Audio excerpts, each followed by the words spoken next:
Ya, visual yang Anda saksikan ini adalah visual terkini dari ruang sidang Cakra Pengadilan Negeri Cirebon, Jawa Barat. Sudah tampak di layar kaca Anda. Salah satu ahli yang akan memberikan keterangannya adalah mantan Kabar Eskrim Susno Duaji, Komisaris Jenderal Polisi Purnawirawan Susno Duaji. Sepertinya nanti juga memang akan digali seputar pengetahuannya tentang penyelidikan dan penyidikan, mungkin begitu ya, Prof ya? Karena bisa didasarkan pengetahuan, didasarkan pengalaman. Dan kompetensi Pak Susno, saya kira lebih pada fokus itu. Sebagai mantan Kabar Eskrim.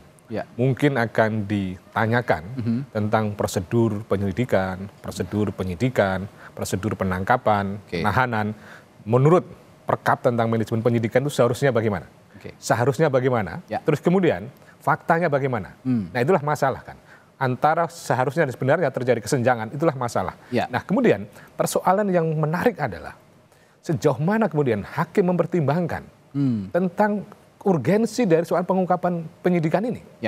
Karena seandainya terjadi cacat prosedur, terjadi cacat kewenangan dalam proses penyidikan tadi itu, mestinya kan di mekanisme pra-peradilan. Peradilan yang memeriksa tentang soal kebenaran dari suatu prosedur.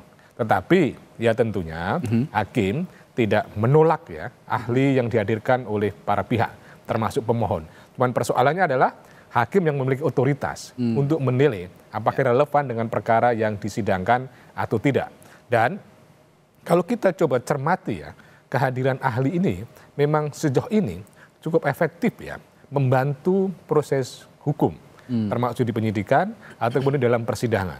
Kalau kita cek misalnya bahwa setiap persidangan seringkali menggunakan ahli. Tetapi yang perlu menjadi catatan adalah bahwa ahli itu boleh berpendapat, di mana pendapatnya tidak boleh dibantah, karena pendapatnya tadi itu, sehingga adalah tidak lazim misalnya terjadi debat ya antara penasihat hukum dengan ahli, antara jaksa dengan ahli, karena mereka masing-masing pendapat yang sebenarnya dihormati.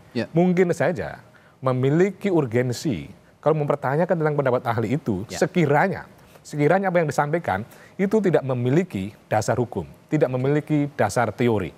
Dan dasar hukum, dasar teori tadi itu harus kemudian terjadi misalnya konfrontasi, maka kemudian menyebabkan terjadinya perbedaan pandangan dan pendapat. Seringkali kita muncul sebuah stigma, sebuah opini, sebuah pandangan ya yang seolah-olah ketika 10 sarjana hukum berkumpul bisa 15 pendapat hukum yang muncul karena masing-masing punya pendapat, bahkan pendapatnya lebih. Saya kira itu mestinya tidak boleh terjadi karena bertentangan dengan aspek kepastian hukum. Itu tidak bisa terjadi kalau seandainya clear tadi apa yang disampaikan Pak Susno, sumber kebenarannya.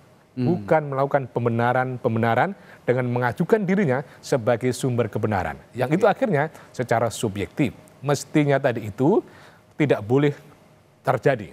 Bahwa kemudian bagaimana seorang ahli, termasuk seorang saksi, itu mengungkapkan apa adanya. Bukan ada apanya, ataupun apa-apa ada. Nah itu yang jadi masalah. Maka apa adanya harus sesuai dengan fakta, sesuai dengan teori. Kalau ada apa-apanya, ada kepentingan-kepentingan di balik itu. Nah kalau ada apa ada semuanya, itu yang jadi masalah juga. Jadi harapannya adalah ahli, saksi mengungkapkan fakta yang sebenarnya, mengungkapkan teori yang sebenarnya, mengungkapkan ilmu yang sebenarnya, dan kepentingannya sama yang disampaikan Pak Susno tadi, mencari kebenaran. Supaya ada keadilan. Karena keadilan tadi harus bersumber dari kebenaran, dan keadilan tadi untuk siapa? Untuk korban, untuk keluarga korban, untuk terpidana, mantan terpidana, tetapi bahwa harus tetap menghormati prosedur yang ada. Menggunakan cara yang benar. Itulah yang kemudian cara mengungkapkan sebuah kebenaran.